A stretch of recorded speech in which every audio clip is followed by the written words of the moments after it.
नमस्कार, आप सभी का हार्दिक स्वागत है एनवीरा एजुकेशन के यूट्यूब चैनल पर। और मैं संपत लेड आप सभी को राजस्थान कंप्यूटर शिक्षक भर्ती की तैयारी करवा रहा हूं, जिसके अंदर हम जो है आज पेपर संख्या 14 को डिस्कस कर रहे हैं। प्रीवियस ईयर के जितने भी पेपर हुए तो उनके राजस्थान जीके के क्वेश्चंस को देख रहे हैं। तो आज हम कनिष्ठ वैज्ञानिक सहायक RSMSSB 2019 का प्रश्न जो है उसको सॉल्व कर रहे हैं। तो देखिए भैया, आपके सामने पहला प्रश्न लेके आ रहा हूँ। ठीक है, पहला प्रश्न आपका है 1905 में जयपुर में वर्धमान पाठशाला की स्थापना किसने की थी? 1905 में जयपुर में वर्धमान पाठशाला की स्थापना किसने की थी? तो इसका उत्तर होगा आपका डी, अर्जुन लाल सेठी ने की थी वर्धमान पाठशाला की स्थापना, अर्जुन लाल सेठी ने। ठीक है, इसे क्रांतिकारियों की नर्सरी भी कहा जाता है, इसको क्रांतिकारियों की जो है नर्सरी भी कहा जाता है, याद रखिएगा। ठीक है, यहीं से शिक्षण प्राप्त करके जोरावर सिंह व प्रताप सिंह बारट ने होर्डिंग्स पर बम फेंका था। कहां पर? होर्डिंग्स पर बम फेंका था। अगला प्रश्न, जयपुर के किस ऐतिहासिक इमारत को यूनेस्को द्वारा वर्ल्ड हेरिटेज सूची में शामिल किया गया था? वर्ल्ड हेरिटेज सूची जो है उसमें शामिल किया गया था। तो देखिए यहाँ पर इसका उत्तर होगा आपका बी, जंतर मंतर। कौन सा होगा भाई यहाँ पर आपका ऑप्शन? जंतर मंतर। जयपुर के जो है जंतर मंतर ऐसी ऐतिहासिक जो इमारत है उसको यूनेस्को द्वारा वर्ल्ड हेरिटेज सूची में शामिल किया गया था। अगला प्रश्न, निम्नलिखित में से कौन सी राजस्थान की लोक नाट्य शैली नहीं है? इनमें से कौन सी जो है एक लोक नाट्य शैली या नृत्य शैली नहीं है? तो इसका उत्तर होगा आपका सी, ढाड़ी। बाकी आपका स्वांग, रम्मत और ख्याल जो है वो एक प्रकार की लोक नाट्य है और ये आपकी लोक नाट्य शैली नहीं है। अगला, निम्नलिखित में से राजस्थान का कौन सा लोकवाद्य तत्वाद्य है? निम्नलिखित में से राजस्थान का कौन सा लोकवाद्य तत्वाद्य है? तो इसका उत्तर होगा आपका बी, जंतर। कौन सा होगा भाई आपका? जंतर जो है वो आपका तत्वाद्य है।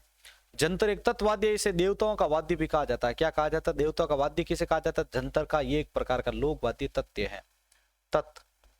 अगला, मेवाड़ प्रजामंडल में किस महिला ने महत्वपूर्ण भूमिका निभाई थी? मेवाड़ प्रजामंडल में किस महिला ने महत्वपूर्ण भूमिका निभाई थी? तो इसका उत्तर होगा आपका बी, नारायणी देवी ने।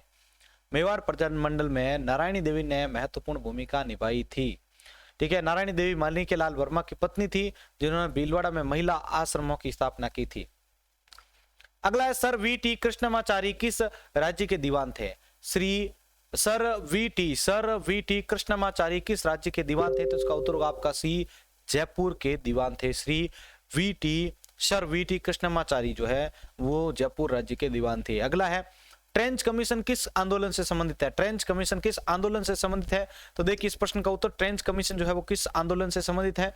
तो प्रश्न संख्या 7 का जो राइट आंसर होगा वो होगा आपका सी, बेंगू किसान आंदोलन से। ट्रेंच कमीशन जो है वो बेंगू किसान आंदोलन से संबंधित है, बेंगू किसान आंदोलन से संबंधित है। अगला प्रश्न देखिए भाई, 1857 की क्रांति के समय राजपूताना के AGG कौन थे? 1857 की क्रांति के समय राजपूताना के AGG कौन थे? तो इसका उत्तर होगा आपके ए, जॉर्ज लॉरेंस थे। कौन थे? जॉर्ज लॉरेंस जो है वो 1857 की क्रांति के समय राजपूताना के AGG थे।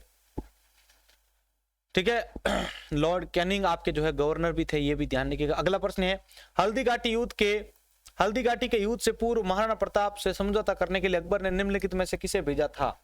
अकबर ने जो है निम्नलिखित में से किसे भेजा था? हल्दीघाटी के युद्ध से पूर्व महाराणा प्रताप से समझौता करने के लिए अकबर ने निम्नलिखित में से किसको भेजा था? तो उसका राइट आंसर होगा आपका बी, अमीर जलाल खान को। किसको? अमीर जलाल खान को भेजा था, ध्यान रखिएगा। अगला प्रश्न है, मारवाड़ के किस शासक का पालन पोषण गोराधाई ने किया, जिसे मारवाड़ की पन्ना धाई भी कहा जाता है? मारवाड़ के किस शासक का पालन पोषण गोराधाई ने किया था, जिसे मारवाड़ की पन्ना धाई भी कहा जाता है? तो उसका उत्तर होगा आपका बी, अजीत सिंह ने। किसने? अजीत सिंह ने। मारवाड़ के अजीत सिंह का जो है पालन पोषण गोराधाई ने किया था, जिसे मारवाड़ की पन्ना धाई भी कहा जाता है। ठीक है, अगला प्रश्न, निम्नलिखित में से किस सभ्यता में विकसित एवं सामरिक महत्व की किलेबंदी के अवशेष प्राप्त हुए हैं? निम्नलिखित में से किस सभ्यता में विकसित एवं सामरिक महत्व की किलेबंदी के अवशेष प्राप्त हुए हैं? तो इसका उत्तर होगा आपका बी, कालीबंगा सभ्यता। ठीक है, इसका प्रथम उत्खनन जो है किसने करवाया था? ध्यान रखिएगा आप, अमलानंद घोष ने 1952 में करवाया था। ये कहां पर विकसित हुई? तो ध्यान रखिएगा, गगर नदी के किनारे हनुमानगढ़ में है, ध्यान रखिएगा। अगला प्रश्न, अलवर जिले के बहरोड और मुंडावर में कौन सी बोली बोली जाती है? अलवर जिले के बहरोड और मुंडावर में कौन सी बोली बोली जाती है? तो इसका उत्तर होगा आपका डी, अहीरवाटी बोली बोली जाती है। ठीक है, और ये अभी आपके कांस्टेबल एग्जाम में भी अहीरवाटी का क्वेश्चन आया हुआ है, ध्यान रखिएगा। अलवर जिले के बहरोड और मुंडावर में जो है अहीरवाटी बोली जो है मुंडावर में कौन सी बोली बोली जाती है? ध्यान रखिएगा आप, ये आपके अहीरवाटी बोली जाती है। ये मेवाती की उप बोली होती है, जिसे हीरावल वराठी भी कहा जाता है। अगला प्रश्न देखें सभी। अगला प्रश्न है आपके लिए, कृपाल सिंह शेखावत को किस कला को देश विदेश में पहचान दिलाने के लिए पद्मश्री से सम्मानित किया गया है? कृपाल सिंह शेखावत को किस कला को देश विदेश में पहचान दिलाने के लिए पद्मश्री से सम्मानित किया गया है? तो इसका उत्तर होगा आपका ए, ब्लू पोएट्री। ब्लू पोएट्री का संबंध कहां से है? जयपुर से है, ध्यान रखिएगा। अगला प्रश्न देखिए, कृपाल सिंह शेखावत निम्न में से किसे गुरु गोरखनाथ से दीक्षा ली थी? निम्न में से किसने जो है गुरु गोरखनाथ से दीक्षा ली थी? तो इसका उत्तर होगा आपके ए, जाम्बो जी ने गोरखनाथ जी से दीक्षा ली थी। इनकी प्रमुख पीठ कहाँ है? तो ध्यान रखिएगा, मुकाम बीकानेर के अंदर इनकी प्रमुख पीठ है। इन्हें बिश्नोई धर्म का प्रवर्तन किया, इन्होंने बिश्नोई धर्म का प्रवर्तन किया था। अगला, 8वीं शताब्दी में मेवाड़ में एकलिंगी मंदिर का निर्माण किसने करवाया था? 8वीं शताब्दी में मेवाड़ में एकलिंगी मंदिर का निर्माण किसने करवाया था? तो इसका उत्तर होगा आपका ए, बप्पा रावल ने करवाया था। किसने? बप्पा रावल ने करवाया था। अगला प्रश्न देखिए भाई, आप जयपुर में सदाबहार वन पाए जाते हैं। जयपुर में किस प्रकार के सदाबहार वन पाए जाते हैं? सॉरी, राजस्थान में किस सदाबहार वन जो है कहां पर पाए जाते हैं? तो इसका उत्तर होगा आपके बी, माउंट आबू में पाए जाते हैं सदाबहार वन। ठीक है, और वनों का क्षेत्र कितना है भाई? 0.39%। ध्यान रखना, सदाबहार वन जो है वो आपके 0.39% है, और सदाबहार वन जो है वो आपके माउंट आबू सिरोही में आपके होते हैं। अगला, थार एक्सप्रेस मुन्नाबाव से किसके मध्य चलती है? थार एक्सप्रेस मुन्नाबाव से लेकर किसके मध्य चलती है? तो इसका उत्तर होगा आपका बी, खोखरा पार से। ठीक है, मुन्नाबाव से खोखरा पार तक चलती है आपका कौन? थार एक्सप्रेस। अगला प्रश्न है, मंकी वैली किसका नाम है? मंकी वैली किसका नाम है? तो इसका उत्तर होगा आपका सी, गलता जी। गलता जी कहां पर है भाई? जयपुर में है, ध्यान रखिएगा। तो इसको मंकी वैली भी कहा जाता है क्योंकि यहाँ पर बंदर की अधिकता अधिक रहती है, बंदरों की। इसे उत्तर तोतादीर्थित भी कहा जाता है। गलता जी की स्थापना किसने की थी? तो रामकृष्ण पयहारी ने की थी, ध्यान रखिएगा। अगला प्रश्न आपके लिए आ चुका है भाई, देखिए यहाँ पर, राजस्थान में किस स्थान पर प्रतिवर्ष 12 सितंबर को वृक्ष महोत्सव मनाया जाता है? राजस्थान में किस स्थान पर प्रतिवर्ष जो है 12 सितंबर को वृक्ष महोत्सव मनाया जाता है? तो 12 सितंबर को वृक्ष महोत्सव मनाया जाता है तो वो होगा आपका खेजड़ली, ध्यान रखिएगा, खेजड़ली में मनाया जाता है। ठीक है, ये जोधपुर में है खेजड़ली ये। ठीक है, यहाँ पर 12 सितंबर को वृक्ष मेला आयोजित होता है। अमृता देवी विश्नोई के नेतृत्व में हुए बलिदान की याद में 1994 से ये मेला लगा हुआ आ रहा है। अगला प्रश्न है, निम्नलिखित में से किसे जिले में सर्वाधिक परती भूमि है? निम्नलिखित में से कौन से जिला में सर्वाधिक परती भूमि है? तो इसका उत्तर होगा आपका ए, जोधपुर में परती भूमि है। अगला प्रश्न है, निम्नलिखित में से कौन सा जिला शुष्क पश्चिमी कृषि जलवायु प्रदेश में सम्मिलित किया जाता है? निम्नलिखित में से कौन सा जिला शुष्क पश्चिमी कृषि जलवायु प्रदेश में सम्मिलित किया जाता है? इसका उत्तर होगा आपका डी, बीकानेर को। ठीक है, इसमें वनस्पति किस प्रकार के? मरुद्भिद की, और मृदा कैसी है? रेतीली बलुई मृदा। अगला, राजस्थान की कुल स्थलीय सीमा कितनी है? राजस्थान की कुल स्थलीय सीमा कितनी है? तो इसका उत्तर होगा आपका भी 5920 किलोमीटर। कितने? 5920 किलोमीटर होती है राजस्थान की कुल स्थलीय सीमा। अब देखिए यहाँ पर राजस्थान की कुल स्थलीय सीमा आपको पता चल चुकी है 5920 किलोमीटर। राजस्थान में रेड क्लिप रेखा की लंबाई कितनी है? तो इसका उत्तर होगा आपके 1070 किलोमीटर। कितनी? 1070 किलोमीटर।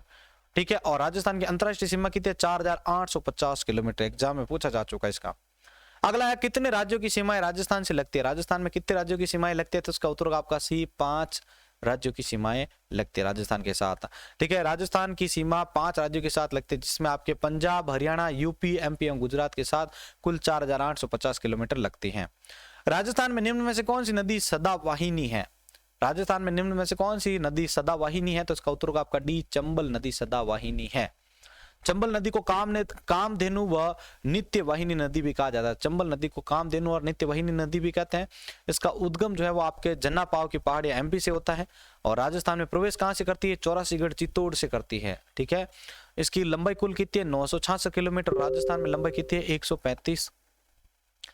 अगला प्रश्न देखिए,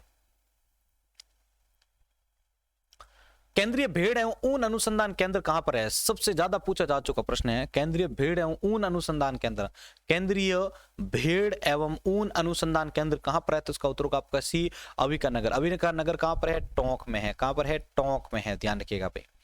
राजस्थान में गारनेट के भंडार कहां पर पाए जाते हैं? राजस्थान में गारनेट के भंडार कहां पर पाए जाते हैं? तो इसका उत्तर होगा आपका सी, टोंक में पाए जाते हैं। सर्वाधिक गारनेट के भंडार, ध्यान रखना है। टोंक और साथ में अजमेर भी याद रखना है आपको। टोंक में, राजमहल, जनकपुर, कुशालपुर में ये पाए जाते हैं। अगला प्रश्न है, निम्नलिखित में से कौन सी एक राजस्थान की अंतःप्रवाही नदी नहीं है? निम्नलिखित में से राजस्थान की एक अंत प्रवाही नदी है वो कौन सी नहीं है? तो इसका उत्तर होगा आपका डी, सागी नदी अंत प्रवाही नहीं है। बाकी साबी, काकनी और कांतले आपके अंत प्रवाही नदी है। साबी नदी का उद्गम कहां से होता है? सेवर की पहाड़ियां जयपुर से होता है। कहां से? सेवर की पहाड़ियां जयपुर से होता है। अब देखिए अगला प्रश्न आप सभी, पार्वती सिंचाई परियोजना निम्नलिखित जिलों में से किस जिले के लिए, किसके लिए जो है लाभप्रद मानी जाती है? पार्वती सिंचाई परियोजना इनमें से जो है किस जिले के लिए लाभप्रद होती है? तो इसका उत्तर होगा आपका बी, धौलपुर के लिए लाभप्रद मानी जाती है पार्वती सिंचाई परियोजना। अगला प्रश्न आपके लिए है, देखिए 29वां, राजस्थान में सूक्ष्मतम जिला कौन सा है? तो राजस्थान में सूक्ष्मतम जिला है जैसलमेर, आप सभी को पता होगा ये, ठीक है। और इसकी कुल वर्षा जो होती है वार्षिक वो आपके 50 सेंटीमीटर की होती है। अब लास्ट प्रश्न है, इसमें आपको सही प्रकार से सम्मिलित करने वाला प्रश्न है, जिसमें आपको मृदा का प्रकार और उसके जिले संबंधित आपको बताने हैं। तो इसका राइट आंसर आपका जो है यहाँ पर ये दे रखा है, कौन सा सही सम्मिलित है इनमें से? तो सही सम्मिलित है आपका सी वाला, यानी इंसेप्टिसोल्स जो है वो आपके सही है। किससे? भीलवाड़ा और पाली से संबंधित हैं ये दोनों, ध्यान रखिएगा। इंसेप्टिसोल मृदा डूंगरपुर, बांसवाड़ा, भीलवाड़ा, पाली, उदयपुर में पाई जाती है, ठीक है।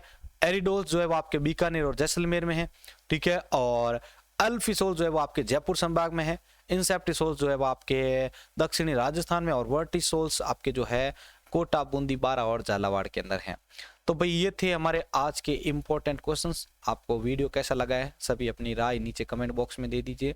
अब आपसे कुछ वाइवा क्वेश्चंस पूछे जा रहे हैं जिनका आंसर आप सभी को कमेंट बॉक्स में देना है। ध्यान रखें, इनका आंसर सभी को कमेंट बॉक्स में देना है। आज हमने जो पढ़े उसी में से आपके लिए क्वेश्चंस है ये, ठीक है। चलिए पहला प्रश्न आपके लिए है, केंद्रीय भेड़ ऊन अनुसंधान केंद्र कहाँ पर स्थित है? केंद्रीय भेड़ ऊन अनुसंधान केंद्र। अगला, कितने राज्यों की सीमाएं राजस्थान से लगती हैं? कितने राज्यों की सीमाएं जो राजस्थान से लगती हैं? अगला प्रश्न है, राजस्थान में कहां पर जो है प्रतिवर्ष 12 सितंबर को वृक्ष मेला आयोजित होता है? और लास्ट प्रश्न आपके लिए है भाई, देखिए मारवाड़ के शासक का पालन पोषण गोराधाई ने किया, जिसे मारवाड़ की पन्नाधाई भी कहा जाता है। तो मारवाड़ के किस शासक का जो है पालन पोषण गोराधाई ने किया था, इस वजह से उनको जो है मारवाड़ की पन्नाधाई भी कहा जाता है। तो यहाँ पर मैं अपनी इस वीडियो को एंड कर रहा हूँ। मिलते हैं एक और नई टेस्ट सीरीज के साथ, नए प्रीवियस ईयर के पेपर के साथ। जय हिंद, जय भारत।